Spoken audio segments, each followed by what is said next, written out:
Proportion होगा, हमें graph जो मिलेगा, हमें जो ग्राफ मिलेगा वो straight line through the origin होगा। आमना बेटा कर दिया कॉपी?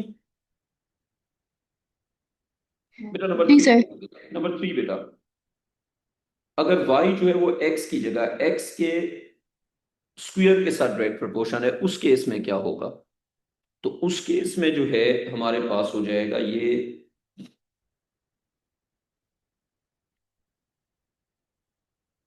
उस केस में हमारे पास हो जाएगा ये y हो गया, ये x हो गया, ये y हो गया, और ये x का स्क्वायर हो गया। अच्छा, तो एक ग्राफ हो गया y और x का, एक ग्राफ हो गया y और x स्क्वायर का, बस ये दो ही बना लेते हैं।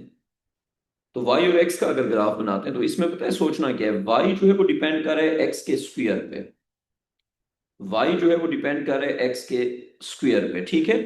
तो y किस पे डिपेंड कर रहा है? x के स्क्वायर पे। तो y डिपेंड्स ऑन x का स्क्वायर, और इसका ग्राफ है जी या तो x के साथ या x के स्क्वायर के साथ। तो अगर y डिपेंड कर रहा है x के स्क्वायर पे और इसका हम ग्राफ बना रहे हैं x के साथ, तो किस तरह का ग्राफ बनेगा? तो बेटा इस तरह इसका ग्राफ बनेगा, एक्स स्क्वायर की फास्टर ग्रोथ होगी, the graph will bend towards x square axis, ये हो जाएगा। और अगर हम ग्राफ बनाते हैं एक्स स्क्वायर का एक्स स्क्वायर के साथ, तो वो ग्राफ होगा straight line through the origin. Amna बेटा आ गई समझ?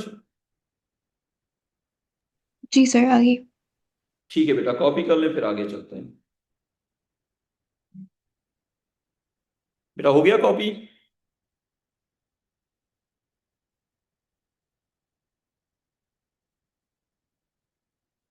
हाँ बेटा हो गया।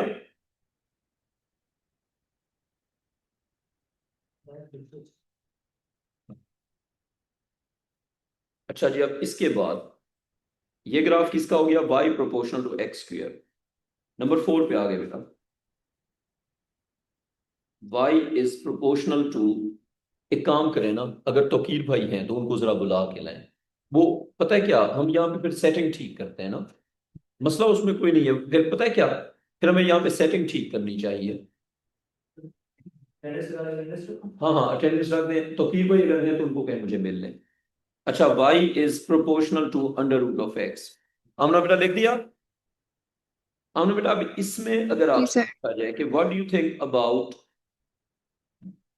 y का ग्राफ x के साथ और y का graph under root of X के साथ, देखें y का ग्राफ x के साथ, y किस पे डिपेंड कर रहा है? अंडर रूट ऑफ x पे। यहां पे y किस पे डिपेंड कर रहा है? अंडर रूट ऑफ x पे। अब अंडर रूट ऑफ x और x में से ज्यादा फास्टर ग्रोथ किसकी होगी, x की या अंडर रूट ऑफ x की? तो इनमें अगर हम देखें तो x की जो ग्रोथ है वो क्या होगी बेटा? फास्टर होगी। अच्छा, y is proportional to x under root versus x under root, तो ये फिर हो जाएगा हमारे पास स्ट्रेट लाइन। बेटा आ गई समझ? हाँ बेटा हो गया। हाँ ना बेटा, done, copy it. Yes sir. ठीक है, बाकी बच्चों आपका हो गया? फारिस तुम्हारा? अच्छा, तो ये हो गया हमारे पास y proportional to under root of x का ग्राफ किस तरह का होगा वो हमने बना दिया। उसके बाद जो ट्रिग्नोमेट्रिक फंक्शंस होते हैं उनके बेसिक ग्राफ आपको पता होने चाहिए। जैसे फर्ज करें अगर cos थीटा या sin थीटा हो, तो नंबर फाइव, अगर कभी आपसे कहा जाए cos theta against cos theta और cos थीटा अगेंस्ट थीटा, फिर अगर ग्राफ होगा cos थीटा का cos थीटा के साथ, तो it will be a straight line through the origin. और अगर ग्राफ होगा cos थीटा का थीटा के साथ, तो ये होगा फिर ये देखें 0 डिग्रीज, उसके बाद 90 डिग्रीज, और बेटा उसके बाद जो ग्राफ बनेगा वो होगा, ये ग्राफ है cos थीटा का थीटा के साथ, तो ये ग्राफ बनेगा। बेटा ये ग्राफ किसका है? cos थीटा का थीटा के साथ, तो ग्राफ बन जाएगा ये। कोई कंफ्यूजन बेटा इसमें यहां तक? आमना बेटा? जी सर, क्लियर है। ठीक है। इसी तरह अगर ग्राफ हो साइन ऑफ थीटा का साइन ऑफ थीटा के साथ, और अगर ग्राफ हो साइन ऑफ थीटा का थीटा के साथ, देन क्या ग्राफ बनेगा? देखिए, sine of theta versus sine of theta. अच्छा, आज हमारा ग्राफ हो जाएगा खत्म, कल फिर हमने अगला चैप्टर शुरू करना है इस क्लास में, ठीक है?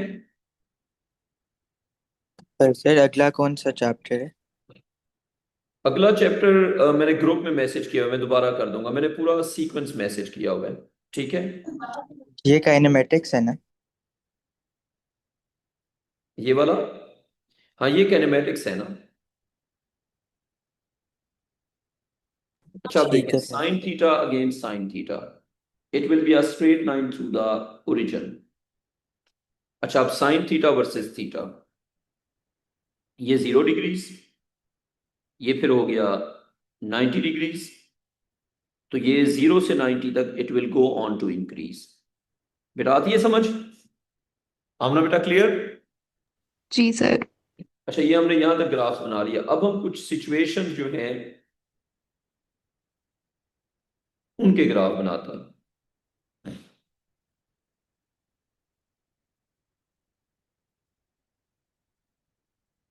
अब हम कुछ सिचुएशंस के ग्राफ बनाते हैं, ठीक है? तो आपको कोई सिचुएशन दी हुई होगी, ठीक है? आपको कोई सिचुएशन दी हुई होगी, उसका आपने बनाना होगा ग्राफ। तो उस पे हम थोड़ी सी वर्किंग करते हैं। फर्ज करें जी, हम शुरू करते हैं। बेटा एक क्वेश्चन लिखें कि फर्स्ट सिचुएशन, ये हमने बेटा एक सिचुएशन बनानी है जिसमें ना एक कंटेनर दिखाना है ऊपर। ये एक कंटेनर है जो आपने ऊपर दिखाया हुआ है। ये कंटेनर है, और इस कंटेनर को हमने रखा हुआ है एक टेबल के ऊपर।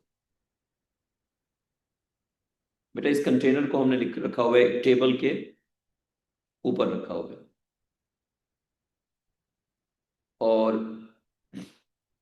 एक सेकेंड, बस ये कंटेनर ऐसे दिखा दो, नीचे टेबल ना बनाओ वरना फिर मसला होगा। और यहां से हम इसमें से लिक्विड ट्रांसफर कर रहे हैं, और यहां पे एक दूसरा कंटेनर है। तो हमने बेटा जो ऊपर वाला कंटेनर है उसको आप लेबल कर दें कंटेनर 1, और बेटा जो नीचे वाला कंटेनर है उसको आप लेबल कर दें कंटेनर 2। Container 1, container 2।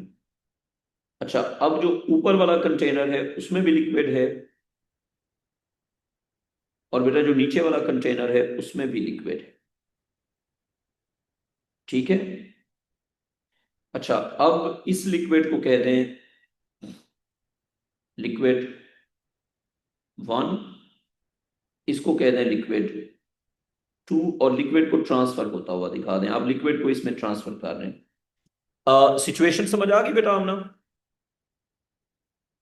जी सर। ठीक है।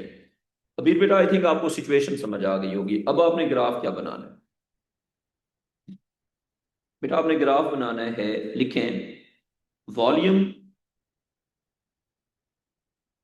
इन कंटेनर 1 अगेंस्ट वॉल्यूम इन कंटेनर 2। वॉल्यूम इन कंटेनर 1 वर्सेस वॉल्यूम इन कंटेनर 2, यानी कि कंटेनर 1 में जो वॉल्यूम है लिक्विड का उसका ग्राफ बनाना है, कंटेनर 2 में जो लिक्विड का वॉल्यूम है उसके अगेंस्ट। लरेब, अगर ये ग्राफ बन जाए तो मुझे बताएं। तला नासिर, ये ग्राफ बना के बताओ क्या बना। You have 1 minute for this. Amna, अगर ये ग्राफ बन जाए तो मुझे बताओ क्या शेप बनी।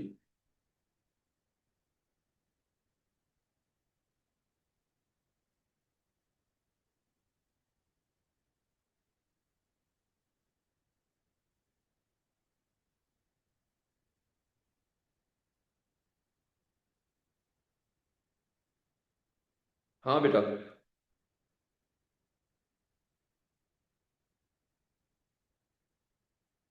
सर डिक्रीजिंग कर्व होगा। अच्छा, ये मैं आपको बना के दिखाता हूँ, ठीक है? अब बेटा इसमें होगा ये, नहीं डिक्रीजिंग कर्व नहीं होगा। अब मैं आपको बताता हूँ बेसिकली हो क्या रहा है। अब मुझे एक बात बताएं, लिक्विड जो है बेशक शिफ्ट हो रहा है, क्या टोटल वॉल्यूम चेंज हो रहा है या नहीं हो रहा? फर्ज करें मैं इस वॉल्यूम को कहता हूँ V1, मैं इस वॉल्यूम को कहता हूँ V2। आप मुझे सिर्फ एक चीज बताएं, क्या V1 प्लस V2 कांस्टेंट है या नहीं है? कांस्टेंट है।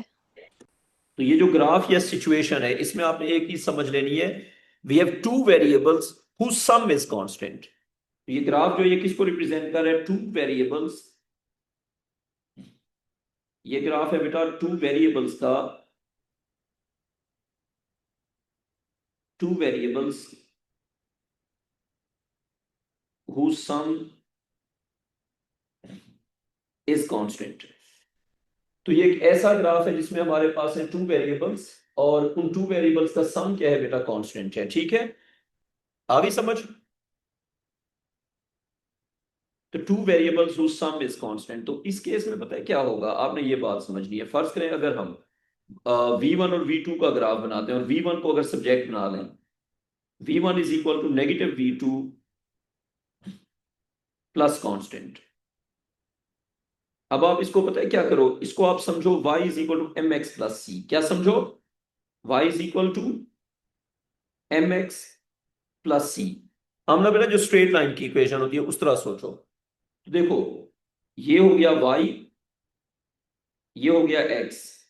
हमने बेटा ग्रेडियंट क्या होगा? -1 ना, और c हो गया कांस्टेंट। सर जी, तो उस हिसाब से sir so decreasing straight line graph. जी जी, ये V1, ये V2, अच्छा, और y एक्सिस पे हो जाएगा कांस्टेंट और नेगेटिव ग्रेडियंट के साथ स्ट्रेट लाइन,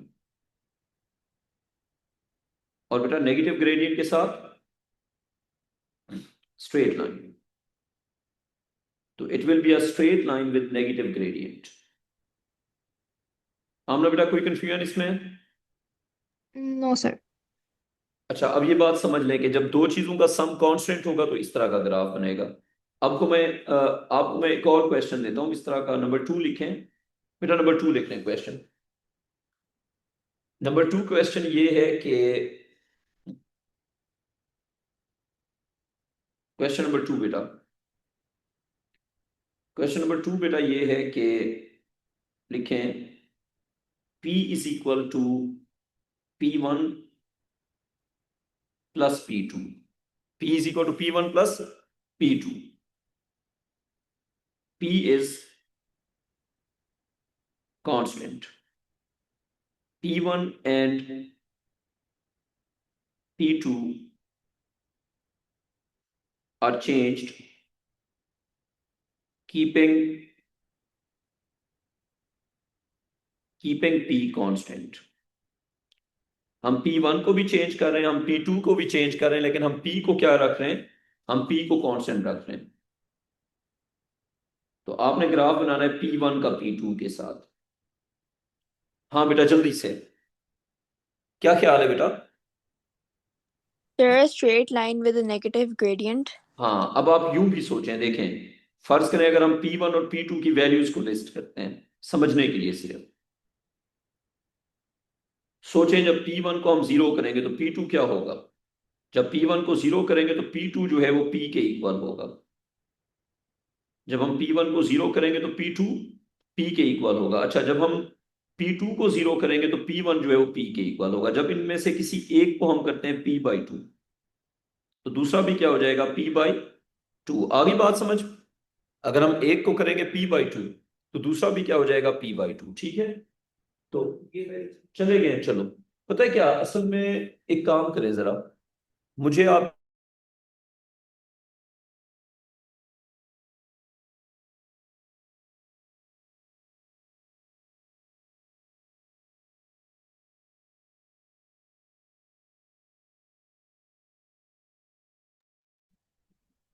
अच्छा बच्चों, ये हो गया। फिर मैं आपके जिम्मे ना कुछ काम लगाता हूँ आपने करने में। वो उनको वैसे मुझे ये बात बता देनी चाहिए थी, उसमें कोई मसला नहीं था, वो समझते कि मैं माइंड करूंगा। नहीं नहीं, हाँ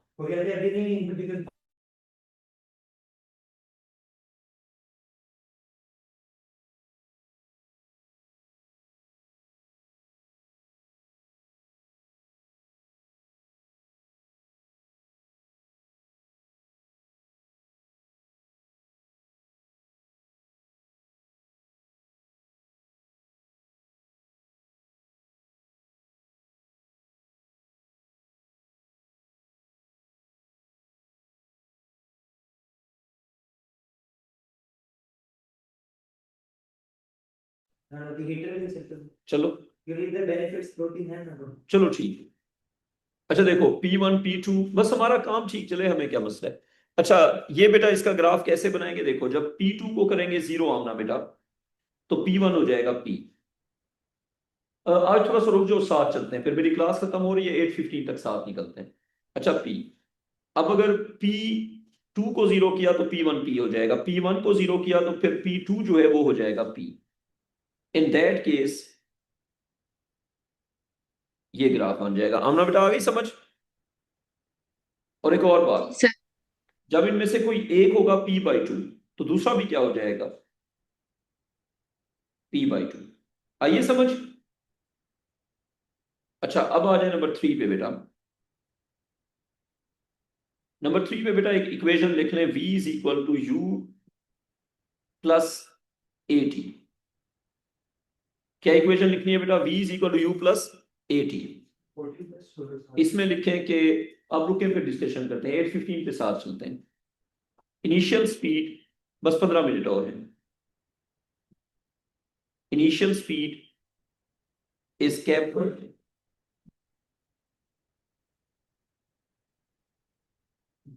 कांस्टेंट एट यू। बेटा हमने इनिशियल स्पीड को ना कांस्टेंट रखा हुआ है यू के ऊपर। Acceleration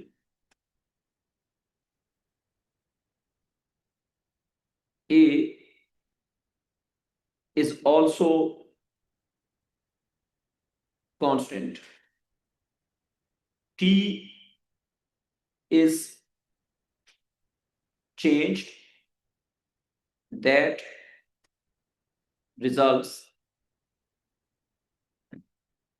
in different values of final speed v। तुम्हें ऐसे नहीं लगता कि इस प्रोजेक्टर का डिस्प्ले थोड़ा सा छोटा है?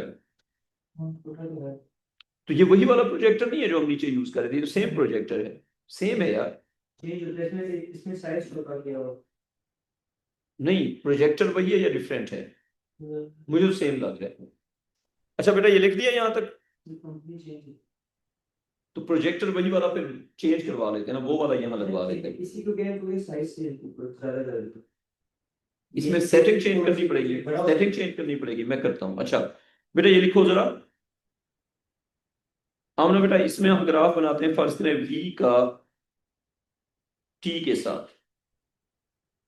बेटा बन जाए तो मुझे बताएं। बेटा v का ग्राफ बनाना है t के साथ, ठीक है। तो जहरी सी बात है, ये y is equal to mx plus c की तरह की सिचुएशन है ना। तो v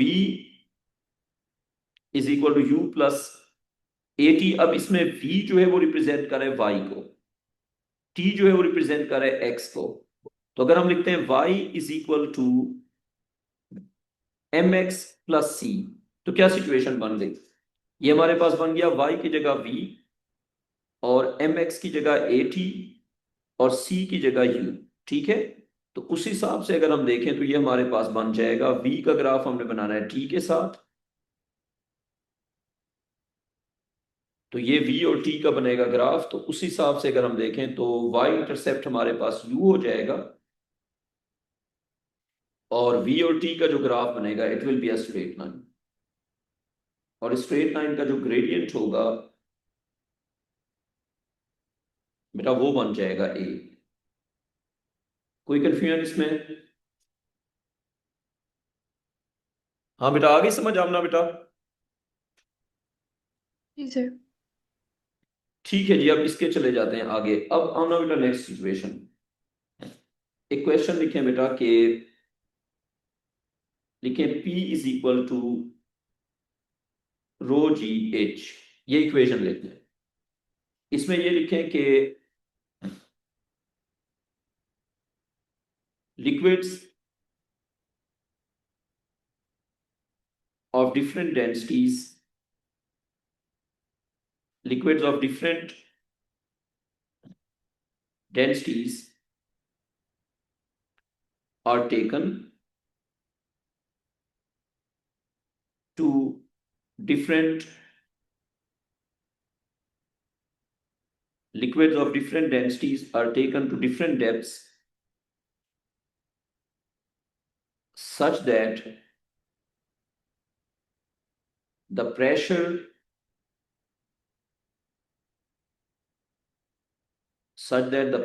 at the bottom is always same. Liquids of different densities are taken to different depths such that the pressure at the bottom is always same. अब आपने क्या करके देना है, आपने ये करना है कि डेंसिटी का ग्राफ बना के देना है डेप्थ के साथ। तो डेंसिटी और डेप्थ का ग्राफ, ठीक है। हमने बेटा बनाया जल्दी से।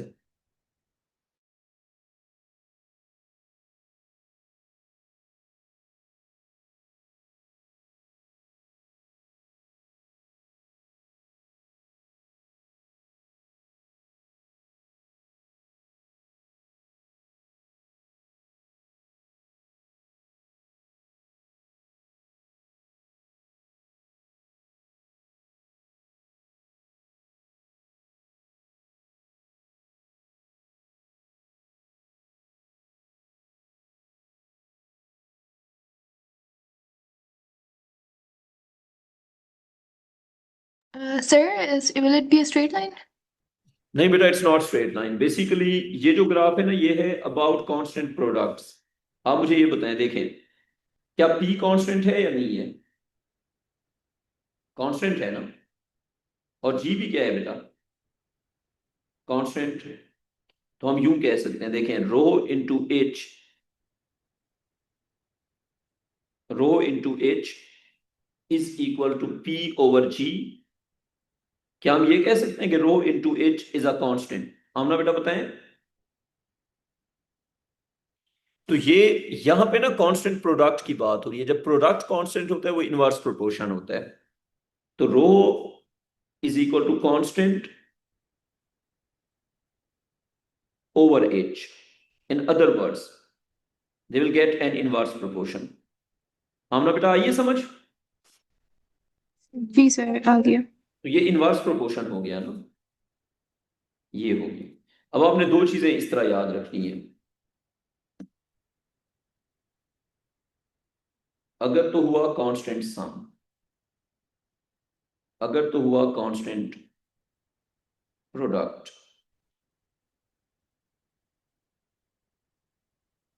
अगर तो हुआ कांस्टेंट सम और अगर तो हुआ कांस्टेंट प्रोडक्ट। कांस्टेंट सम में होगा x plus Y is equal to 10, ये y और ये x और ये ग्राफ। जब y 0 तो x 10, जब x 0 तो y 10।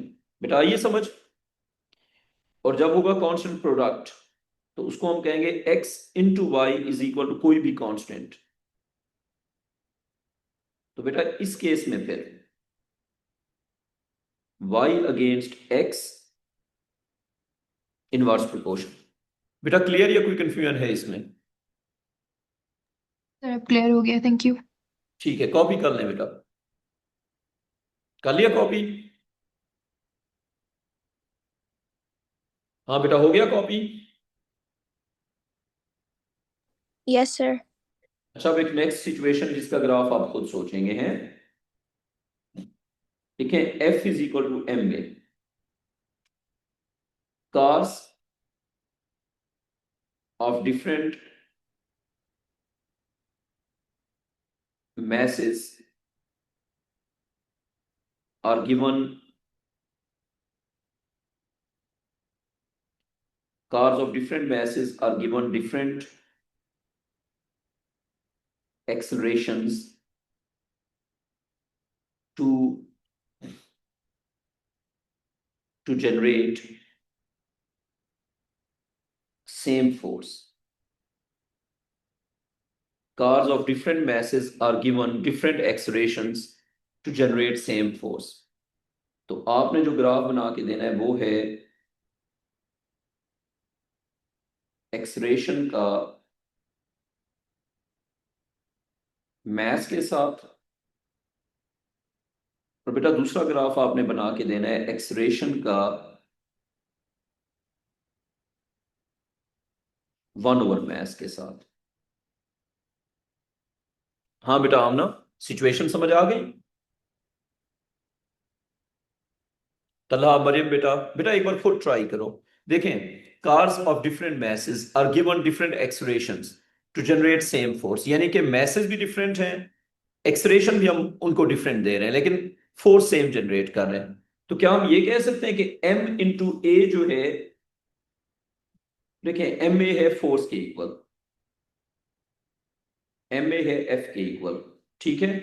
तो उस केस में अगर हम देखेंगे, बात सुनो, वो जो उस रूम में पड़ा है नीचे वाला वुडन चीज, वो वुडन चीज अगर यहाँ शिफ्ट कर दे तो हम ऊंचे हो जाएंगे ना फिर। नहीं नहीं, वो पक्का नहीं है, वो उतर, हाँ उतर जाता है। अच्छा, m इंटू ए हो जाएगा f, तो क्या बन जाएगा, a is equal to F over M. तो f हो गया कांस्टेंट, तो a और m का क्या बन जाएगा, इनवर्स प्रोपोर्शन। तो उस हिसाब से अगर हम देखें तो a और m का बन जाएगा इनवर्स प्रोपोर्शन, ये ग्राफ। और अगर 1/m के साथ होगा तो it will be direct proportion. Amna बेटा हो गया कॉपी? जी अच्छा सर। बेटा, आज की क्लास के बाद ना मैं ग्राफ्स की वर्कशीट भेजूंगा, वो आपको करनी होगी, ठीक है ना? अच्छा, अब एक क्वेश्चन ये है। सर आप एक सेकंड ऊपर किएगा। जी जी बेटा, कर दिया। Okay thank you sir. अच्छा बेटा देखें, अगर फर्ज करें आपको ये बता दिया जाए, आपको पता है कि प्रेशर जो होता है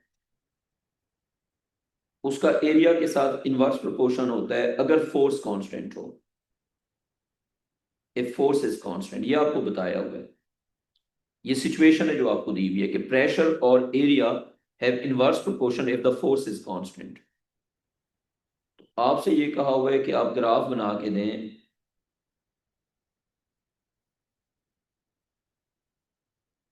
प्रेशर का एरिया के साथ, और आप दूसरा ग्राफ बना के दें प्रेशर का 1/एरिया के साथ। प्रेशर का ग्राफ एरिया के साथ और प्रेशर का ग्राफ 1/एरिया के साथ, क्या बनेगा बेटा? प्रेशर और एरिया का ग्राफ होगा इनवर्स प्रोपोर्शन, और प्रेशर का ग्राफ 1/एरिया के साथ होगा डायरेक्ट प्रोपोर्शन। बेटा आ गई बात समझ? हाँ बेटा, क्लियर? आमना यस बेटा सर। बना लिए? अच्छा आमना बेटा, आप ये देखें, अगला क्वेश्चन लिखें। लिखें GPE is equal to M G H. Graph बनाएं जीपीई का एच के साथ और बताएं क्या होगा। हाँ बेटा, जीपी और एच देखें, एम जी क्या हो गया, एम जी हो गया कांस्टेंट ना, फिर क्या ग्राफ बनेगा, एम जी कांस्टेंट, तो जीपी जो है वो एच के साथ होगा डायरेक्ट प्रोपोर्शन में। अगर दो चीजें डायरेक्ट प्रोपोर्शन में होंगी तो graph will be straight line through the origin. हमने बेटा बन गया। अच्छा अब बेटा अगला क्वेश्चन, ये आपने सोच समझ के ये ग्राफ बनाना। लिखें K E is equal to 1/2 M V square. आप बनाएं कैनेटिक एनर्जी का ग्राफ स्पीड के साथ, और बेटा दूसरा ग्राफ आप बना के दें कैनेटिक एनर्जी का ग्राफ स्पीड के स्क्वायर के साथ। एक ग्राफ आपने बनाना है कैनेटिक एनर्जी का स्पीड के साथ, और बेटा एक ग्राफ आपने बनाना है कैनेटिक एनर्जी का स्पीड के स्क्वायर के साथ। अब आप यूं सोचें, 1/2 एम जो है वो तो है कांस्टेंट। अगर 1/2 एम है कांस्टेंट तो बेटा पीछे जो रह गया वो है kinetic energy is proportional to speed का स्क्वायर। यार इसको जितनी हीट जनरेट करनी चाहिए उतना नहीं कर रहा वैसे। तो बार-बार ग्राहक को अच्छा, तो इसका कोई सोल्यूशन निकालो ना, क्या सोल्यूशन है फिर? वो बच्चे आते हैं बार-बार, तो इससे कोई सोचो ना क्या सोल्यूशन है। हम लोग पढ़ सकते हैं। के ई एस नहीं, दरवाजे में कुछ इस तरह की बना दें या कुछ करें, इससे लोग इस कमरे की कुछ सेटिंग करवाते हैं ना फिर थोड़ी सी, मैं तुम्हें बताता हूँ फिर। अच्छा, स्पीड का स्क्वायर। हमने बेटा काइनेटिक एनर्जी डिपेंड कर रहा है स्पीड के स्क्वायर पे, ऐसे ही है ना। तो ये है स्क्वायर, ये है 1 पावर, तो ग्राफ किस तरफ बेंड करेगा, स्क्वायर के टूवर्ड्स, और ये स्ट्रेट। ठीक है जी। तो बेटा यहां से आगे फिर इंशाल्लाह हम कल कंटिन्यू करते हैं, और कल से फिर हम नया टॉपिक शुरू करेंगे। ग्राफ्स की वर्कशीट में भेज दूंगा, उसके वीडियो सोल्यूशन साथ होंगे, वो आपने करनी होगी। टेक केयर बच्चों।